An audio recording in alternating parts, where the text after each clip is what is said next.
Kei Kamara is the Wolf of Wall Street meme. He is not leaving Major League Soccer. The national team revealed a new look and some new games, and what's happening in Nashville cannot be ignored by anyone. That and more on Wednesday's Morning Kickaround.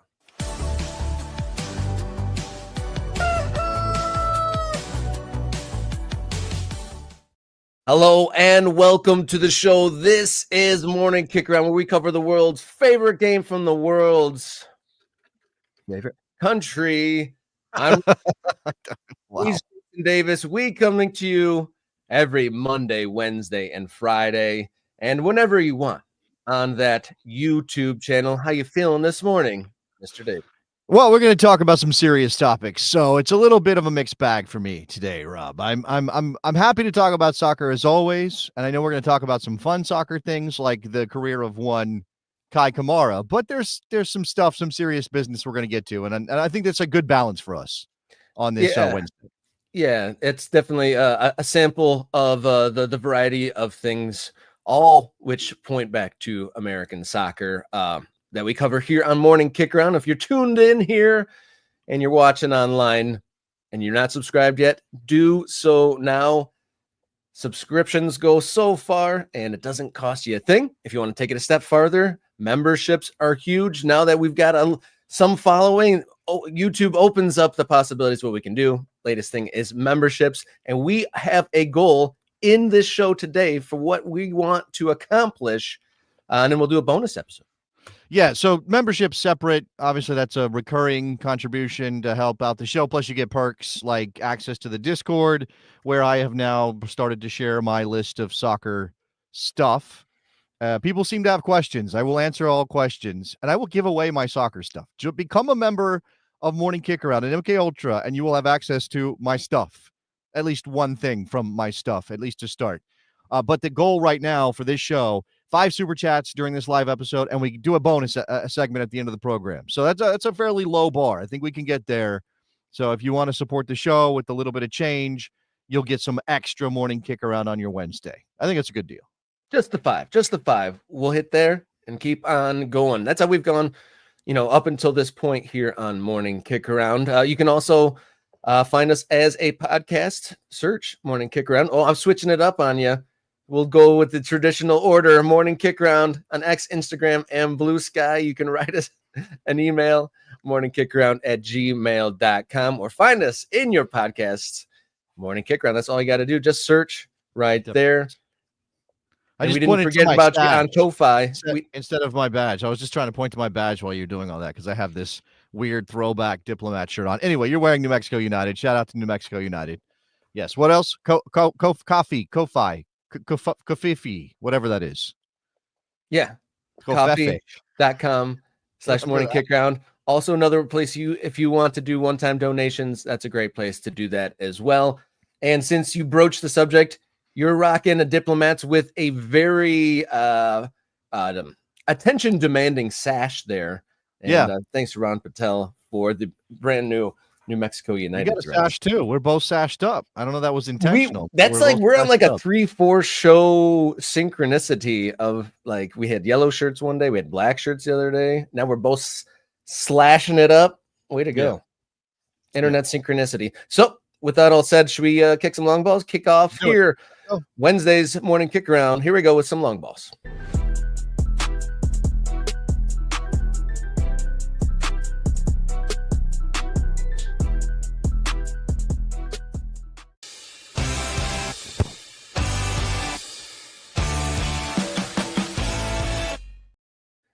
Long ball number 1 here on Morning Kickaround. I'm Robert. He's Jason.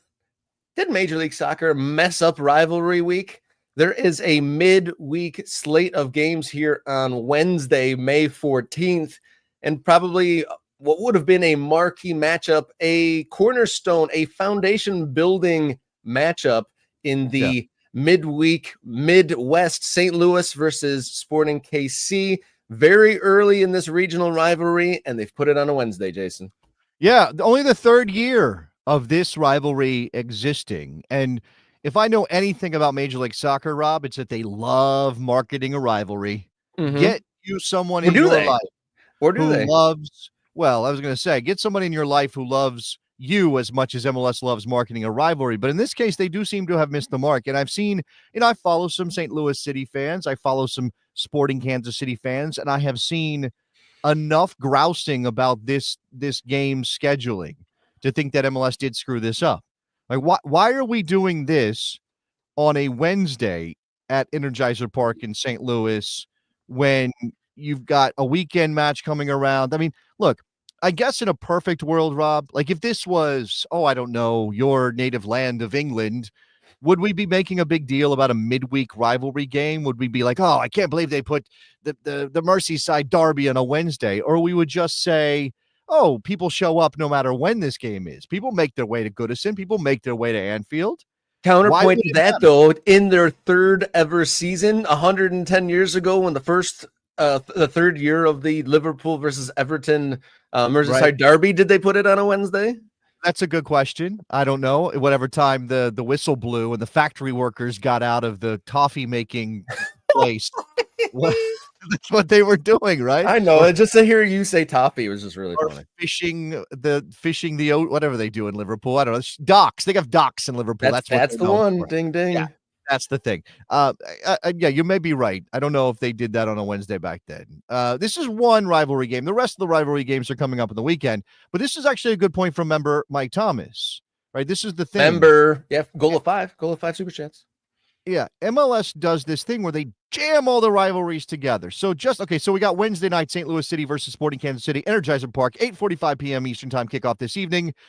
These two teams just played a couple weeks ago, by the way, and they're playing again 5 weeks ago. Yeah, that's a month and something. But we've got CF Montreal, Toronto on Saturday. New York City FC versus the Red Bulls on Saturday. Columbus versus Cincinnati. Hell is real is happening on Saturday in Columbus. We've got the Copa Tejas between FC Dallas, the battle for El Capitan between Dallas and Houston happening on Saturday. We've got the Rocky Mountain Cup, Rapids and Real Salt Lake happening on Saturday. Cascadia on Saturday, Portland, Seattle, Miami, Orlando. What do they call that? Florida Man Derby? I don't know what that's called. That one is happening on Saturday. I'm going down the whole list. Oh, look, it's El Tráfico also on Sunday. Why do all of them in one big shot? Why? I'm sorry for this imagery. Blow your load on the rivalry games on one weekend, Rob. Why not spread them out and highlight each one? There was a time when there was only one real significant sort of nationally interesting rivalry. And I'm not trying to hate on DC and New York Red Bulls / Metro Stars and some of the stuff that goes back to 96. But there was a time when it was Portland, Seattle. Yep. That was the one. That's the one everybody cared about. And they would highlight it, and it would become this thing. Oh my God, Cascadia is coming. I don't care about Seattle. I don't care about Portland, but I'm watching that game because we know that there are fireworks when those two teams play. So if you have that example in your history, when we highlighted Cascadia, we were able to build on that. We were able to get more juice for the league. That was really something that pushed the league forward from a marketing perspective to make it about that again. Why not spread them out? This might be antiquated thinking on MLS's behalf. Is this TV scheduling a la the ESPN days when they could package it and market it as this rivalry week, when now with the way that things are broadcast on Apple, it kind of doesn't matter that much anymore. And it's probably in their best interest to get more viewers if these are spread out. So I could watch the Cascadia Cup on one day and then maybe that Florida Man competition on another week. I think this might be an thing. It's just like, it's a thing, so let's continue it. That might be true. There might be momentum behind it historically, and that's why they keep doing this. I mean, it used to be Heineken rivalry week. It doesn't look like Heineken's attached this time around. I don't see their name listed in the story. It's a brandable. It's a thing to attach a name to. That's what I'm saying. Like before Apple, before MLS Season Pass, when you were launching the idea of rivalries being a major driver of interest, packaging them all together and saying, hey, Heineken, give us a couple $1 million a year to slap your name on this thing. That maybe made some sense. But at this point, all you're doing, again, is jamming too much rivalry into one weekend and preventing any of them from really standing out, except for, of course, tonight is a Wednesday night game, which we know does not historically draw well in Major League Soccer or get a ton of television viewers. We're in a question of how much rivalry is too much rivalry. And my answer to these things is always balance. Maybe, scatter clusters of these rivalries across the way. And the thing that I actually kind of like about this midweek schedule is I used to take in most of my Major League Soccer on random late nights midweek and be able to catch them, after kids go to bed before I do. So I actually kind of like the midweek ones, but that's a very niche. Well, I mean, look, here. if you are in a position, if you're a place in your life like you and I are, where you've got kids and weekends are kind of sacrosanct for, especially little ones. Little ones don't want to sit in front of a TV or maybe even go to the stadium if you live near a stadium. It's hard to sometimes drag, little kids to a stadium for a couple of hours in a match. So, I kind of get that. It's nice for us. Yeah. Lights are low. Kids are asleep. Maybe pour a couple of fingers of whiskey and watch some MLS on a Wednesday. Yeah, if I still have some energy in me, I think I'll stay up for the San Jose Inter Miami one tonight at 10:30 Eastern. But moving on to what if you're gonna stay? Would you stay up late for that or LAFC Sounders? Let me look at the full schedule for tonight because we are highlighting that. What is it? There's a highway that links Kansas City and St. Louis, and they call it that. I don't know what they call it. The barbecue derby. I don't know what they call it. Whatever they call it, it's got a name. I'm just not remembering right now.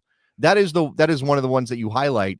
Yeah, it's looks obviously to see Inter Miami if they can bounce back after what happened in Minnesota, to see if David Beckham maybe has something to say to the San Jose Earthquakes social media accounts should they lose that game in San Jose. And I know Messi's there. I've seen pictures of him looking out a window of a hotel and waving at people. Sure hope there's no earthquakes when we're here. Oh, yeah, okay. Let's see. I mean, otherwise, Union Galaxy, maybe just because, again, it's such a disaster for the Galaxy to see if the Union, they don't want to be the first team to lose the Galaxy in 2025. Yeah, who's going to have that label?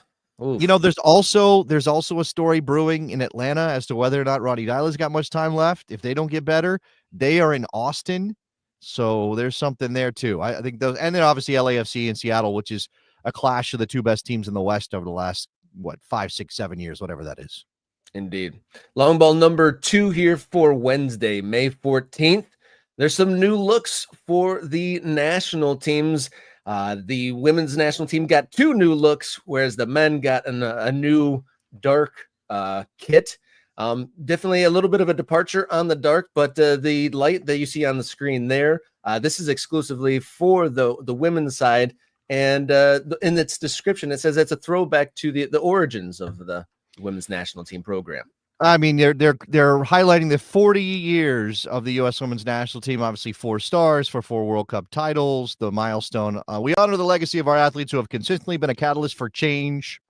Interesting, by the way, considering that U.S. soccer has occasionally pushed back against those women who were catalyzing for change. Is that a word? Catalyzing. The brilliant kit is a celebration, a collective of joy, grit, and legacy. It is a tribute to those who lit the way for all who come after them to shine more brightly. I like this one. I mean, it's not in your face, but the stars work, right? Yeah. The sublimated look, it kind of works. I'm disappointed the men won't wear it because it's a good kit, but I guess it's also okay to highlight the women and center them in this. The men will wear the old home kit. This is what both teams will wear, the heartbeat kit, which is red and blue pinstripes on a navy background or a navy shirt predominantly with that red trim. Give me your thought, Rob. Thumbs up or thumbs down on the heartbeat kit? We'll start with the heartbeat kit, the dark one. I want to see how it looks on television. In the pictures, in some of them, it looked too dark. And the colors of the pinstripes didn't really pop. But then there's a couple photos like this one with Pulisic. And it looked nice. I think it's going to be a nice, like almost casual. Like I could see people wearing that about town, going to the bars, and that it looks like very much for the fans. Definitely an easily wearable one, nothing too loud or crazy, and you could wear that out and about without standing out too much, like the dude that's wearing the jersey to the formal affair or something like that. But yeah, I think I generally like it, but I want to see it on television and out in the wild before I put a true judgment on it. Okay, well, I think it's great. I'm not gonna hedge. You're not mincing words. No, it's not too dark. I think it's excellent. No, I think it's interesting, and we don't always have interesting kits for the U.S. women, U.S. men. And look, yeah, it's dark. With that context in mind compared to the World Cup ones we had last time, and that were like the plainest of Jane ones, you're right about that. Yeah, I mean, look, Nike is not known for always doing well with these, so and maybe there are some still some things to be determined about what the U.S. consistent look should be and stuff like that. We still haven't gotten there, and maybe we never will because it makes more money to change it every couple of years the way that they do. But I don't mind this at all. I've seen a shot. I don't have a shot ready to go, but I have seen a shot, to Mike Thomas's point, of it with shorts. The shorts also navy, which I would prefer contrast there rather than just going straight dark and dark. But I think that's a FIFA thing. I don't think you can do contrast. Like you can't do the like matching with the, I think with the red element, I think if the shorts were red to this, it'd be pretty exciting. Man, the red shorts would be interesting. That might be too much. I don't know. I'd have to see it. To that one, I would reserve judgment. I've seen this with navy shorts. I believe the white is with blue shorts. There's a Catamari Macario image bouncing around. Yeah, that's smart looking. That's smart looking. That doesn't look too bad. Yeah, that because of the trim, it really works. I don't have a problem with this. As you said, what I think is that it looks like something that's very wearable. I have a collection of jerseys. Some of them are making a statement. I step out my door, I realize I'm drawing attention. Yeah. There are maybe that one. There are kits you wear going, okay, I'm standing out here. I'm not just going to be able to cut. This one, you could probably, as you said, it has utility. And you need a range. Like, not every shirt needs to be making a statement. Sometimes you need a soccer shirt, a jersey, a kit that's just about, like, I can wear it and it represents my team, but I don't have to feel like I'm clashing if I don't have the exact right ensemble to go with it. Because most of us are not wearing full kits. And actually, please don't do that. Please don't wear a full kit out in public. Unless Aaron in the chat with a really good point. Strange calling the heartbeat kit when they're flat lines all across the jersey. It's a good point, actually. Flatlining on the kit. That's maybe not the best, but heartbeat, I guess it's a stretch to the colors. But there's another one, Nate, with a point. Let's call it the Tron jersey, which made me think, how bonanza on the eyes would it be if the shorts and the socks all had the pinstripes all matching all the way down? Oh, we cannot do vertical stripes on socks. We're not doing that, right? No way. Socks and shorts, like all the way down, like a layer of pillars. No, but Aaron did. That is a good point. The heartbeat kit and it's flat lines. Oh no. Oh no.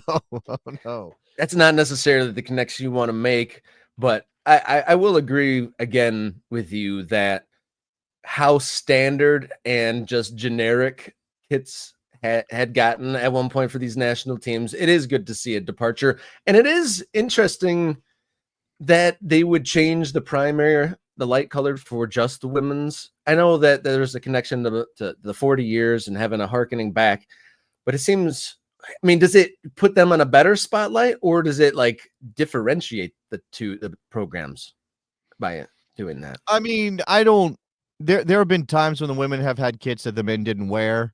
There's one that was sort of famously, people called it like a nurse's uniform, that wasn't great for the U.S. women, that they wore that the men didn't. When you miss like that, then no, it's not good. But when you do it right, and I think this is right, actually 100%. Look, I don't love the back and forth and sort of the rivalry that exists between fan bases with the U.S. women and the U.S. men. Now, there are people who support both teams and don't have that, but there are lots of people who are, I'm a U.S. women's national team fan, and the men deserve nothing, and and every failure of the U.S. men is hilarious to them. And there are U.S. men's national team fans who sort of resent the U.S. women, and I don't like that. So I don't know that it's always great to differentiate. Maybe it's more about a unity thing, but at the same time, they are more successful. Like, you cannot wear a U.S. men's national team jersey, even if they share the design with the women, and put 4 stars over the crest. That's not a men's jersey. That's a women's jersey, right? Because we don't have any stars on the men's side. We only have stars on the women's side. Yeah, this has definitely come a long way from the nurses kit. Good shout on that. That was not very thoughtful. That back in the day, that was like 2011 or something like that, I believe. Been a while. Been a while. All right. Long ball number 3 here for May 14th's episode. One Kei Kamara, which could have been an alternate to throw in there for American Soccer Pope, by the way. Oh, yeah, that would have been good. kind of blurring Yeah. the lines of nationalities, but I think he definitely holds a unique position in the hierarchy, definitely in the conclave of folks there. But Kei Kamara signed with Cincinnati, marking his 13th Major League Soccer club. And Jason is gray in the beard enough to remember all of these, right? Most of them. Yeah, most of them. I go all the So- way back with Kai. For sure I do. So before we get to our guest at the top of the hour and talk about a little bit of a heavier subject, I wanted to take a moment of brevity and quiz our resident Major League Soccer expert and see how many of the 13 Kei Kamara MLS clubs Jason Davis can name. So let me get it in front of me, and then I'll make a tally list here. So These are not going to be in chronological order. I'm not attempting that. I'm going to just name the ones I can remember as they come into my head. All right. Okay. So for viewers out there is a more complicated story to this because there's international teams interspersed in between, but we're sticking to strictly the 13 Major League Soccer clubs for one. Yeah, I mean, Kamara. I get bonus points for Norwich. He had a little song, and anyway, it was at Norwich. All right, MLS teams for Kei Kamara. Let's start. Mike says he's Mike Thomas, key member of the MK Ultras, setting the bar at 9.5 all right, MLS clubs. I closed out all the chats. I'm not cheating. I on Scouts Honor over here. I don't know how you do that. How do Scouts? I don't know how to Scouts Honor.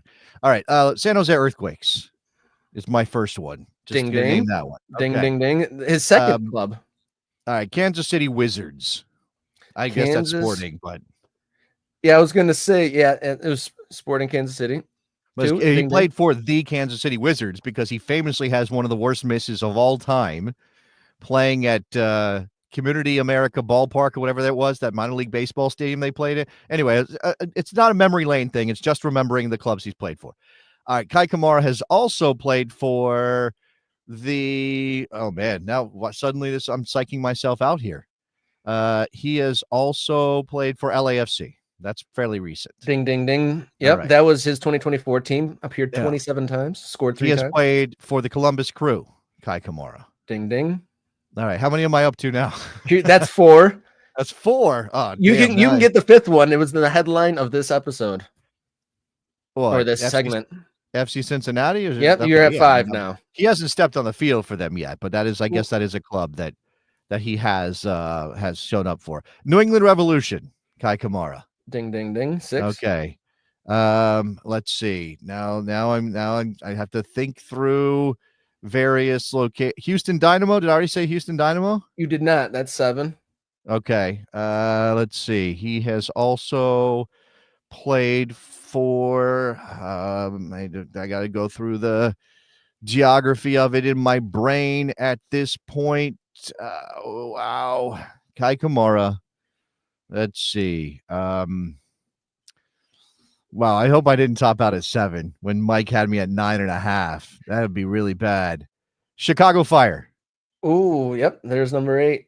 Okay. That I can't remember that's how long that stint was, but he was. So I'll give you a moment to breathe with your brain here and remember. Okay. So we have 8 so far. All right. And we have a handful more to go. And how many strikes for wrong ones? We didn't establish that. Well, I haven't gotten a wrong one yet. No, Rob, no, there's no strikes. There's no strikes.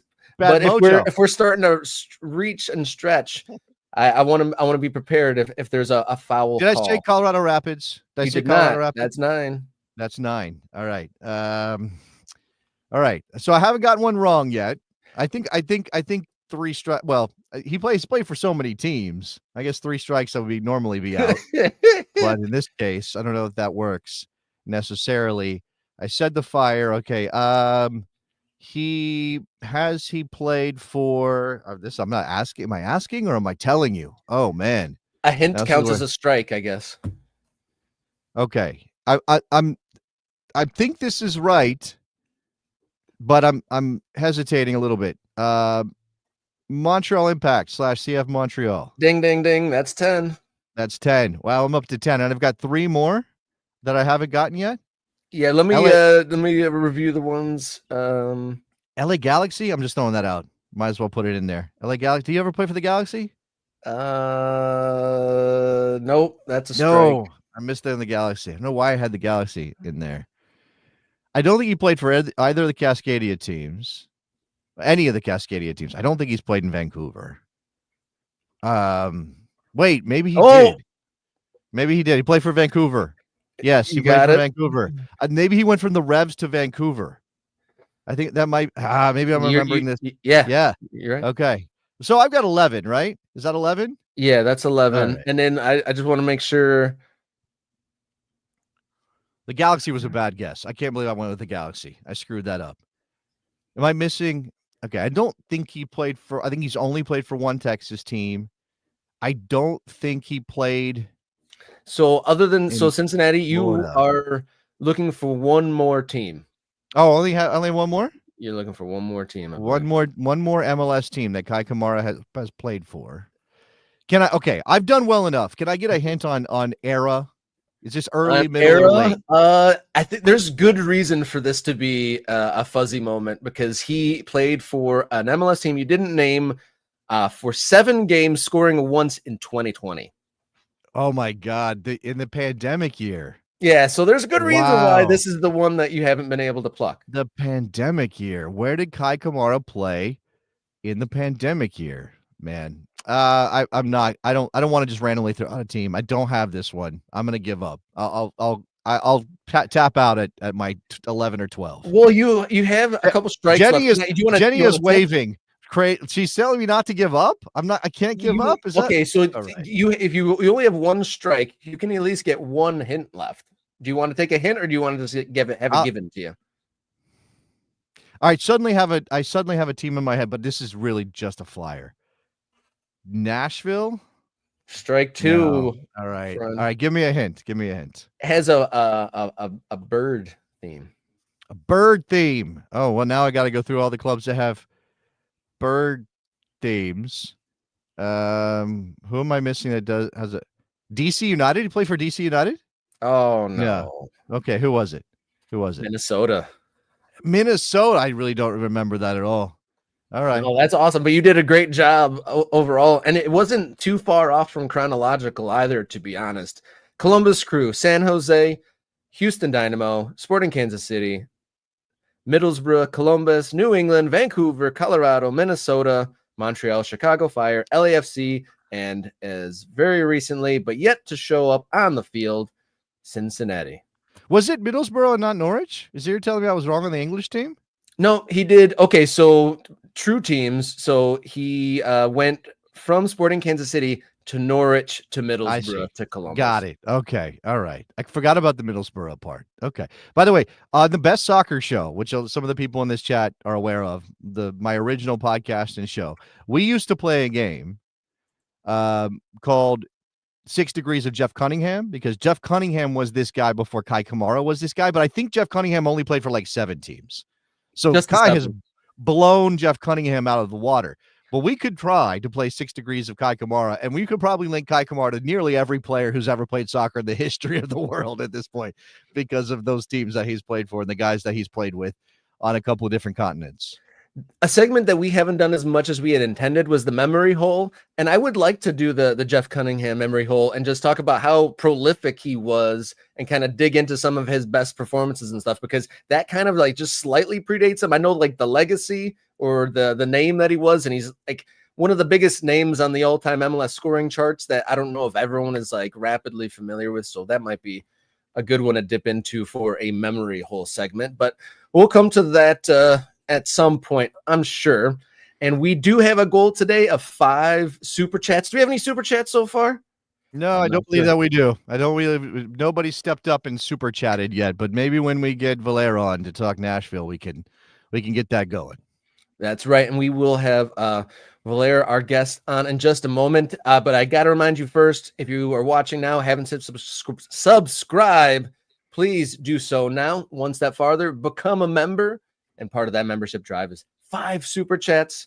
A great way to show support. Your name kind of changes color and you get a different precedence in here, and you support the show we thank you ahead of time. Follow along on social media at MKickaround X, Instagram, and Blue Sky. You can write us a note via email, morningkickaround@gmail.com. Thank you to everyone who's done so far. You can also find us as a podcast. Just search Morning Kickaround on your favorite audio platform to find the show. All right, we are going to take a breath and come right back with today's hot topic here on Morning Kickaround.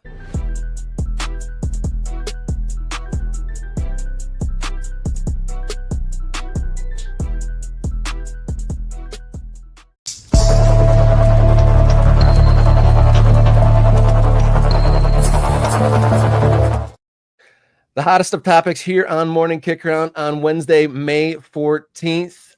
We are joined by guest Valair Shabilla from 615soccer.com and the Pharmaceutical Soccer Show to discuss the state of affairs in Nashville with the supporter group La Brigada de Oro boycotting with ICE raids. And, it's a story spreading across the country, and it's hitting you close to home. Thank you for joining us here this morning, Valair. Thank you guys for having me. I wish I could come in and just do Kei Kamara clubs, but unfortunately, there's just a little bit more important stuff going on. Yeah. Before we dive in, would you have Kei Kamara as a late game super sub on Nashville? Absolutely. Who wouldn't? At this point, everybody should get a little Kei Kamara. I think it's almost like, you play football as a kid, you play all-time quarterback. We need Kei Kamara to just bounce around clubs from week to week. I think At this point, why not do that? We have pool keepers. We might as well have pool strikers. Pool Kamaras. That's amazing. Valair, thank you for coming by. Obviously, again, things a little bit more serious in terms of what we're going to talk about. We grabbed Valair Shabilla to talk about, again, the decision by La Brigada de Oro in Nashville, which is an official supporters group. Obviously, by the name, you can tell, representing the Latino and Hispanic community in Nashville, deciding to boycott their pregame activities on Saturday. There was also something that happened during the game, Valair, but give us a little background on what La Brigada decided to do, why they decided to do this, and what's happening in Nashville. Yeah, so La Brigada de Oro is the largest Spanish supporters group here in Nashville. They've been around since the club moved to MLS, but obviously members of them have even supported the club back in USL. And the founder, Abel Acosta, him and his wife, Gabi Acosta, they founded La Brigada de Oro as MLS kind of happened for Nashville, because they kind of foresaw that future that's coming to town with MLS and with the growing population. And really, I mean, it was a pretty... it was diverse in terms of the crowd, but the supporters culture in Nashville just wasn't as diverse as you would think. And then they brought in a lot of that to Nashville. Obviously, the pandemic hit all that. But what the La Brigada were able to do is create this incredible atmosphere, not just in games, but before games as well. Their tailgates, they would tailgate with the other supporters as well, but they would bring in the DJ, they would bring in the food, they bring in the sort of vibes, if you would. And then in the game, drums, singing songs. Now, they are not the only ones who drummed and sang. Obviously, there's a whole supporter section, but they were the heartbeat. And I think one thing that's hitting a lot of folks these days is that Nashville SC and MLS in general use these folks for their marketing a lot. These folks have been the reason a lot of people come to Geodis Park and enjoy a game, right? It's not everybody who comes to Geodis Park is a soccer expert and wants to watch soccer. They might come in for an event, especially in a city like Nashville, where the event is kind of the thing. And La Brigada create that atmosphere, right? They decided to sit out the last match because of what's going on in our city. What's going on in our city is that there are ICE traffic stop and raids, and the Tennessee Highway Patrol is aiding ICE in those traffic stops. Now, they've made over 500 traffic stops this past week or so. They've arrested, we think the reports are saying close to 200 people, or detained, I should say, not arrested. And there seems to be this sort of way of detaining and then figuring out the due process, if they were going to give them due process. Now, a report just came out, and thanks to the Nashville Banner, but a report from ICE came out saying that less than half of those people detained actually have any sort of criminal record. So more than half of them don't have any sort of criminal record. They were put in a bus, taken to Louisiana overnight. The names of the people detained still haven't been released. So people are just kind of figuring out who they are. There are organizations out there doing a lot of great work. And honestly, like we are a soccer website, we are a soccer show, so we're covering it from our perspective. But obviously, out there's just so much that's going on that's really serious. And there are a lot of great news organizations helping with this topic. But at the end of the day, this is not really, this is not really about a politics type of thing. This is more so hitting Nashville communities, people who can't go to work now because they're afraid of that. And we've seen reports of people with legal status being taken as well. So at this point, it's pretty much racial profiling because they're only going to those neighborhoods and they're targeting only Hispanic folks. Right. Yeah. And why, to the point that La Brigada de Oro is making, why have a party with a mass grouping of Spanish speakers when you know that is sort of the catnip for these organizations, these governmental bodies who want to round people up and send them off and look, there's a political part of this, right? There is it gets uncomfortable for us soccer people sometimes to dive into this stuff. I'm just going to say, I think it's all pretty terrible. I don't understand why it's necessary to round people up and treat them this way. Again, due process is on the table. And, I'm very upset by what this means for our country, that we seem to be in a place where people are being denied their due process, no matter whether they're citizens or not. And how can you know they're a citizen if you don't give them due process? To that point, Valair. But in terms of soccer, right, there's some things here, some uncomfortable parts of this too. You mentioned the marketing that Major League Soccer has leaned into when it comes to Spanish speakers, Latinos, the Hispanic community, which tends to be extremely passionate, extremely loud in stadiums, provides a soundtrack a lot of times for these clubs. I mean, I can remember one of the very first soccer stories I ever wrote was about La Barra Brava in D.C., founded by a Bolivian immigrant, right, who unfortunately has passed away. But that sort of set the tone for support in American soccer. And then, a decade or whatever later, MLS is like, oh, these people really care. We should be excited about this. But there are owners and there are interested parties in Major League Soccer who seem to be backing the same people who wants to come in and destroy these communities. And I wonder if that's part of the story here, Valair, that, John Ingram is not shy about his political contributions, and he gives a lot of money to people who are probably in Tennessee right now saying, go round them up. Yeah, I mean, John Ingram is the main owner of Nashville SC, but Bill Haggerty and his family are part owners as well. And if you think John Ingram is not shy about it, he's definitely not shy about it either. And I think when you look at MLS, you'll see a lot of those figures all around.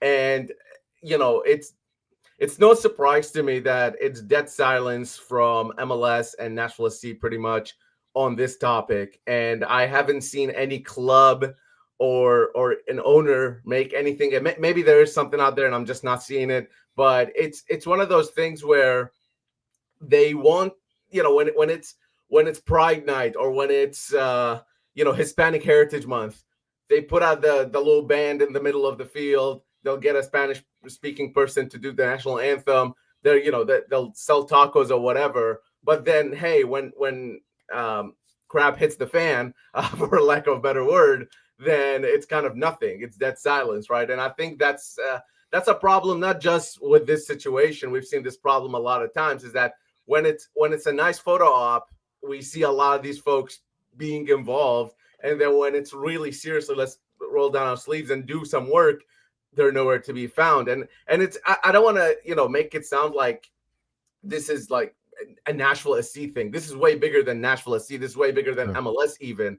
But I would say is that these folks provide MLS so much by attending games. And look, let's not even look at the fans' perspective. Let's look at the staff, the club.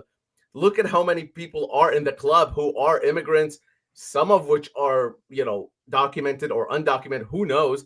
And then look, one of the best players for Nashville SC this season, if not the best player for Nashville SC this season, is Andy Nahar.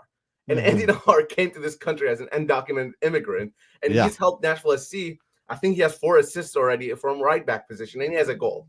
So I just think it's a little weird when you go into that stadium and you're cheering for Andy Nahar, and then when you leave that stadium, you're against all undocumented immigrants or against all immigrants altogether. Yeah, that is such a crazy juxtaposition of interests all like colliding in the same place. Like the attendees and the players having a different set of rules once they step outside of a stadium, and that's wild. And the volume of people you said were detained and then sent away. Just a quick answer. Did you say at the beginning that there was 200 people that were sent away to Louisiana that are unknown and haven't been returned in any way from your About area? 200 were detained. I would I think a lot of them were sent off. So some organizations have identified up to 65 missing folks, thinking that they are in that Louisiana facility, but there are a lot more that we just don't know about. And so so the banners in the stadium saying we are not all here, it gives me goosebumps. Like, this is literally people in a stadium saying part of our community has vanished. And we come from the soccer perspective. Like, do you think the team at risk of losing people for this, for kind of sitting on the sidelines, and for what behind the scenes, their contributions and whatnot of the highest levels of this club, are they at risk of not getting anyone coming back that is missing, or is not coming because they don't want to disappear? I think that's kind of the biggest question here, is that how long is this going on? Is ICE going to continue this rate of stops, and is ICE going to continue these rates? The question goes beyond even Nashville SC. Like I was saying earlier, like, everybody knows Broadway in Nashville, and that street that has a couple of bars on Broadway had to close because workers were unable to attend to their work. Businesses around Nashville are closing. Businesses in not just Hispanic-owned businesses. We're talking about businesses just in general, because a lot of Nashville's workforce is immigrants. That's America as a whole. That's what it is. So yes, I think there is a fear there of not having La Brigada de Oro back, or even if La Brigada de Oro comes back, maybe it's half of their members who are comfortable going to a soccer game. Yeah. Can I just want to reiterate this. Like, for anybody, it's like, oh, well, if you're not illegal or you're not undocumented, what do you have to worry about? Look, it's pretty clear that people are being targeted for how they look and how they speak and things like that. And look, I'm married to a Puerto Rican woman. She was born a citizen of the United States of America. I've told her, carry your passport wherever she works for the U.S. government. I told her, carry your passport wherever you go, because we're in a place where we don't know. There are enough instances and publicized instances of people who had every right to be here being sent away without due process, that this is why this is a culture of fear is what we're talking about. As much as we are like, oh, undocumented people, well, they shouldn't be here. Enough with that. This is about creating a culture of fear with people who shouldn't have any reason to fear in a lot of cases, in some cases. And again, it's impacting soccer directly. And this tension between how MLS and American soccer wants to grow, particularly in Spanish-speaking communities, Latino communities, and these events.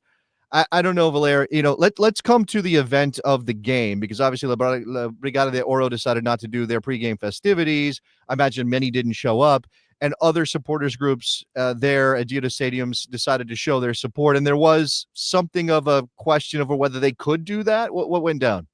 Yeah, so the back line is the overarching sort of umbrella of the supporters groups, of the official supporters group of Nashville SC, including the roadies, the assembly, a couple of other supporters, the mixtape, another big one. And essentially, those folks came together and decided to do something for La Brigada for not being able to be there. So at the beginning of the game, they raised the La Brigada banner. There were La Brigada flags flying pretty much throughout the game. And then in the 15th minute, they put out two banners saying, in English, we're not all here, and then in Spanish, the translation of that, I don't speak Spanish, sorry, so I don't know exactly what but it's a translation of that. And I think there was a point, and then there was also a section blocked off with the La Brigada banner before the 15th minute, like from the start of the game, where security had a little bit of an issue with that, because they thought it was blocking some exits or something like that. So, it's I think that got resolved by supporters group leaders and maybe some level-headed fans going in there and talking to security. But honestly, that shouldn't have happened to start with, because why are supporters group leaders the ones to talk sense to security. Security should not be elevating things. So at the end of the day, the banners were able to stay, and they were able to figure something out. And the protest really showed up because there was 10 minutes of supporter section silence from the 15th minute to the 25th minute by the Nashville SC supporters. And I'll tell you, it was not even half as loud as it usually is, because there were no drums, there was no singing. And that was because Nashville SC supporters were not all there, and they wanted that to be known. And that story has been picked up by yourself and other national media outlets, not just in soccer, thankfully. So hopefully this is kind of bringing a little bit of attention on what's going on in our city. And these people being affected by it are really, the forefront of this. Do you think that, or are you aware of any club officials extending any sort of communications directly to supporters groups, like in relation to what happened and what things are going to look like moving forward? I don't know the supporters group, to be honest, but Ben Wright, who is co-founder of 615 Soccer with me, he asked for a statement, and the statement we got is that Nashville SC can only control what's in Geodis Park, and at Geodis Park, everybody's welcome. Now, the fear from La Brigada folks is that leaving Geodis Park, they don't know if on the way home they're stopped, and that's that, and that's kind of been the biggest issue here. And just to your point, Jason, I know we're running a little over, but just to your point, like I'm a refugee. I came from Iraq, and I'm white passing. I have a citizenship, and like sometimes I'm feeling uncomfortable now, and like I'm very privileged at this point in my sort of American story. So I can only imagine what others who aren't as privileged as I am are going through. Tough stuff to really hear, and we thank you so much for your time and sharing firsthand accounts, and hopefully a lot more people can become aware of this, and positive change and resolutions can happen. We mentioned your website and your show, but let the viewers know where they can find your work and continued coverage. Yeah, so 615soccer.com, if you spell that out, 615soccer, and then for me at Valair Shabilla, if you don't know how to spell it, that's okay. Do your best, and you'll see a bald guy. Click on that. All right, thank you so much for joining us, and all the best. We'll check in with you, no doubt, as the story continues.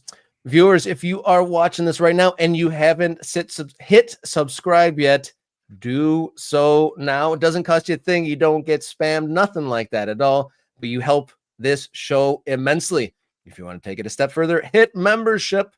Monthly subscription gets you all sorts of, or membership rather, gets you all sorts of bonuses, including early access to videos, priority commenting, badges, and much more. And within this program right now, we have 5 super chats as our goal. If we get 5 super chats before the end of the program, we will create a bonus segment for those folks. You're scrunching your for everybody your eyes there. Bonus segment for everybody. If we get to the 5 super chat goal, that's a goal for everybody. But membership obviously is a recurring way you could support the show, and then of course you get some perks through that. You get access to the Discord and some other things, and we're doing member only segments as well on the YouTube channel. So make sure you check that out. Do all those things. Help the show. Become an ultra. Yeah, become an ultra. Indeed, we are working towards becoming the center of the American soccer conversation. You can also follow along on social media at MKickAround, X, Instagram, and Blue Sky. Write us a note, morningkickaround@gmail.com. And if you like podcasts, Morning Kick Around, just search us up on your favorite podcast platform. All right, taking a breath, and we're going to come right back with our final segment of the day. Our big question coming up next on Morning Kick Around.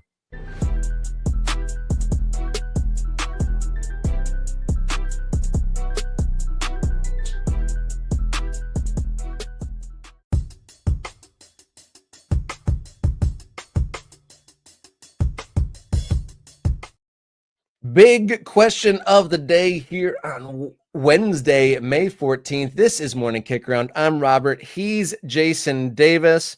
Amongst the big attention grabbers in world football these days, a club called Wrexham. They've got a successful program. They broke the record for 3 promotions in a row. So if you're taking in any kind of soccer content, Wrexham is right there front and center. So the big question of the day, And I think our guy Jason Davis has some thoughts. But a big question, is Wrexham more than a content factory? Yeah, this is from a story a friend of mine, Leander Sherlackins, wrote at The Guardian. Wrexham's success shows that content is now truly king in football. And I think this is fairly insightful from Leander. He goes on to talk about the amount of money that Wrexham has spent and compares it to the clubs in the various divisions they've been in as they've been climbing the ladder in the English system. It's also worth pointing out, he kind of leads with this. And I watched the first season of Welcome to Wrexham. I've kind of lost interest since then. But that first season, filming, right? They have film. Unless they went back and recreated this, which I don't think they did. It's possible. They have like Rob on the phone with Ryan while they're in the process of buying the club. Now, maybe they knew they were going to get it across the line.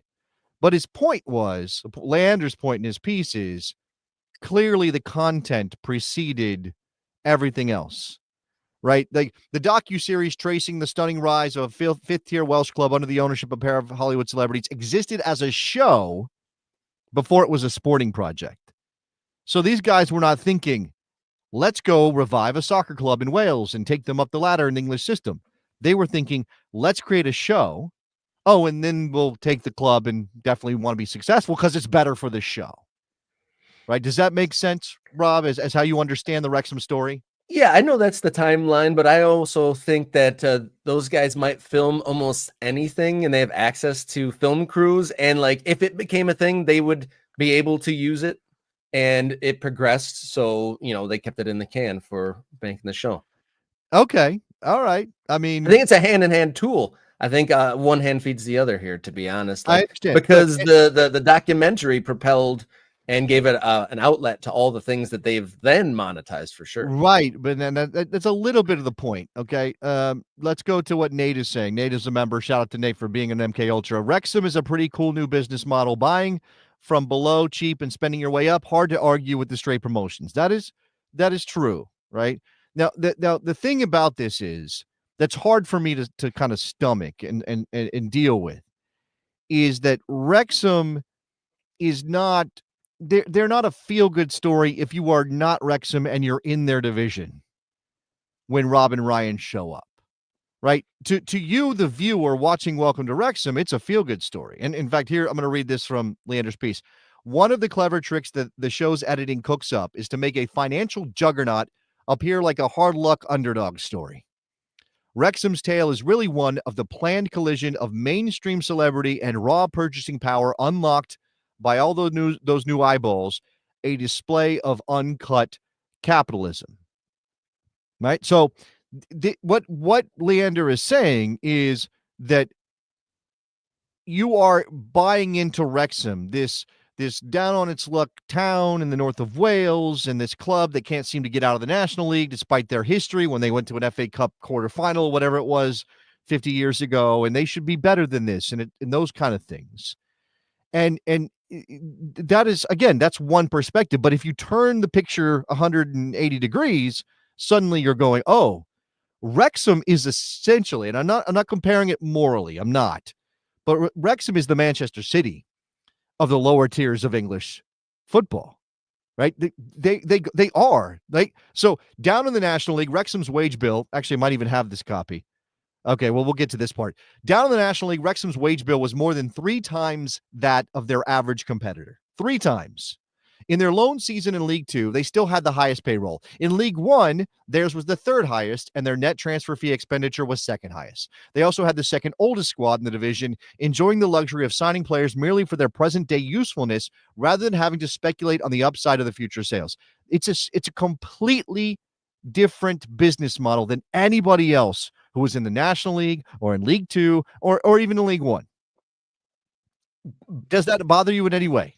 Because again, it's about the content. It's about creating this story, this picture of Wrexham as, oh, look at little Wrexham, and they're coming up from the National League. What a great story.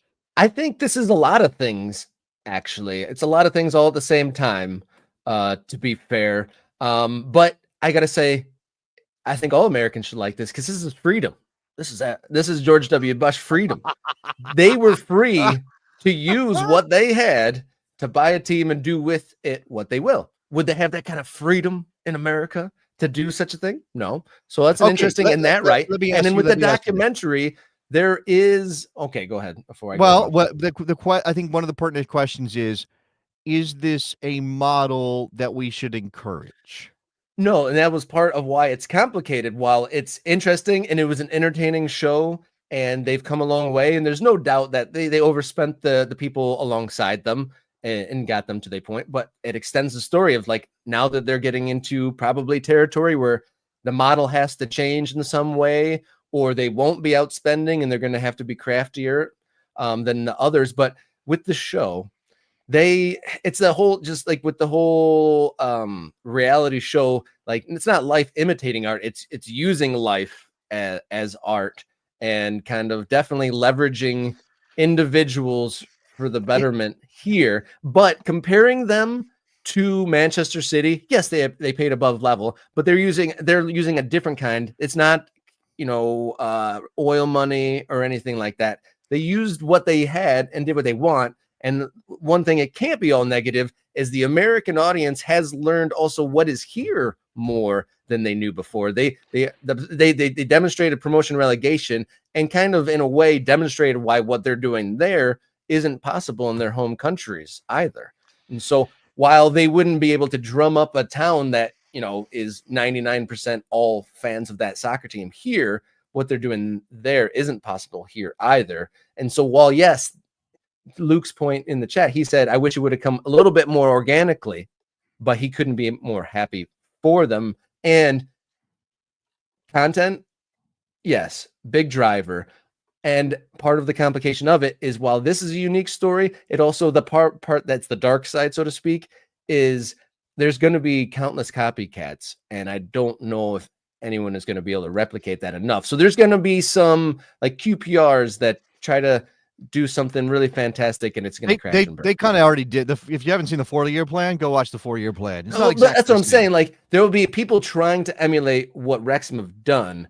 I don't think that's possible. I think that is one of the negative ramifications of people are going to try. No, but that's the thing. That's what I'm saying. Like, oh, it's a lovely story and it's great for Wrexham, and Luke is excited because he's been a fan of Wrexham since 1995 and all those things. That's great. And I this is really hard to kind of get to a place where you can be like completely happy for the fans that have been suffering in Wrexham for the last 50 years or whatever it's been, but also kind of be critical of the way this is happening and saying this isn't good for the game, because I don't want to take away from not completely from pure, but I don't think it's anything that should be like the scourge of.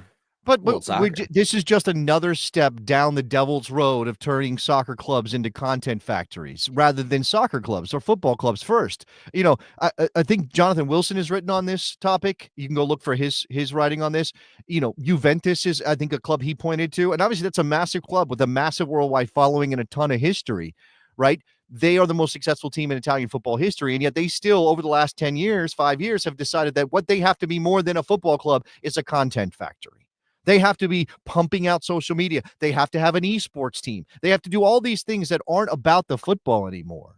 And I don't know, like, you can throw your hands up and go, this is just the modern world. This is just the way it's always going to be. Or maybe you can also at the same time sort of lament the loss of that. I don't want to call it pure. I don't know if that's the right word, but just the old way of connecting to our teams. That is gone now. I mean, there used to be a special relationship you had when you were a fan of a team, because what you watched were the games. What you understood was how they played. You might get a little bit outside of that. And really, again, you can't really even say that this is new, because you go back to, ESPN launching in the 80s changed the way we interacted with sports and how much we saw of the players and the coaches and interviews and things like that.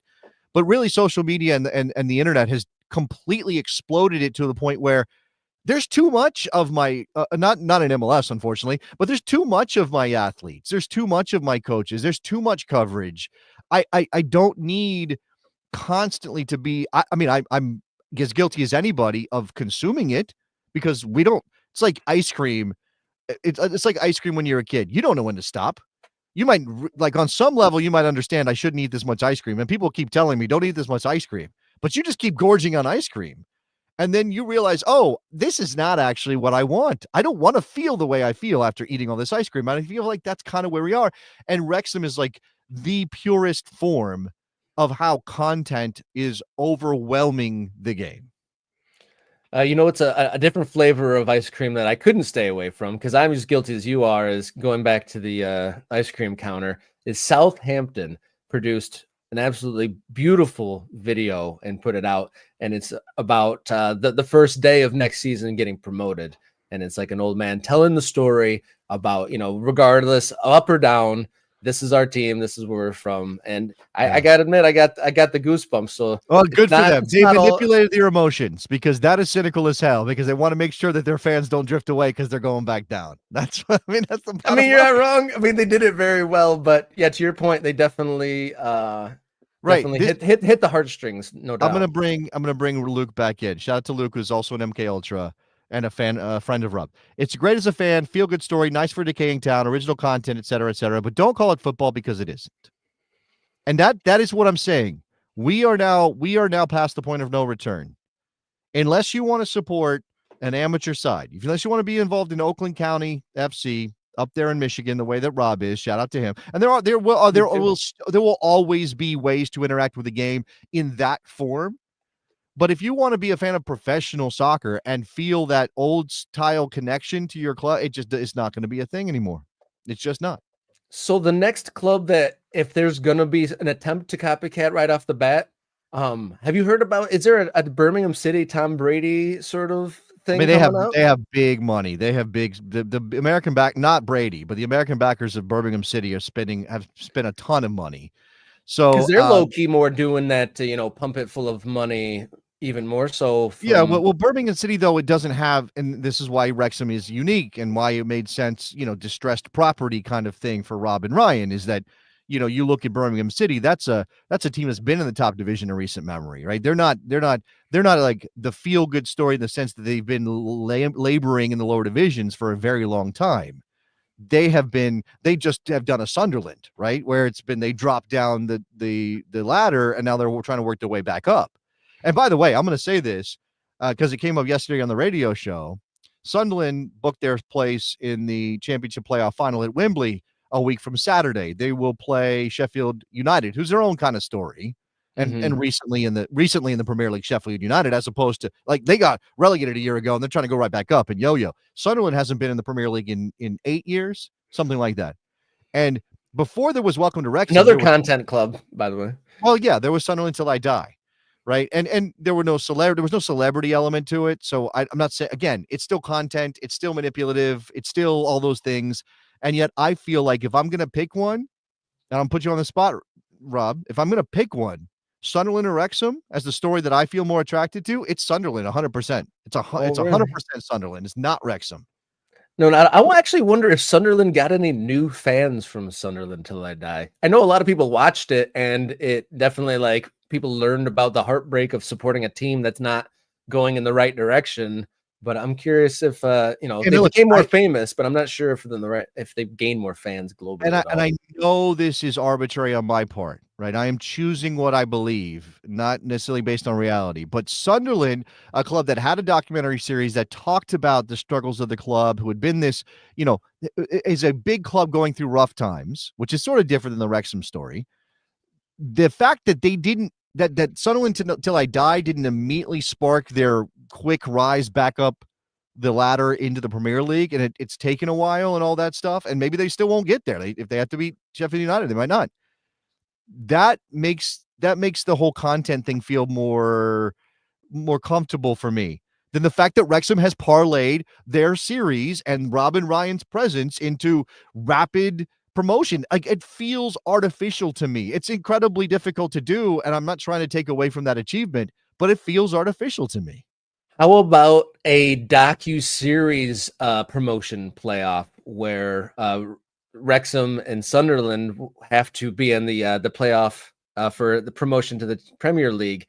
But so they'll have dueling docu-series, maybe the crews getting fights on set. Well, now we just need like a competition reality series where it's like, who's got the better boom mics and stuff like that? I mean, every club has to audition for your vote in terms of content clubs trying to go up to the top division. These these clubs and these sob stories and the community and everything else. Wrexham, Sunderland. We can throw clubs like, I don't know, Portsmouth in there. Who else can we throw? Reading deserves to be in. Reading's just Bolton's a story. I mean, come on. There's lots of those in English football, actually.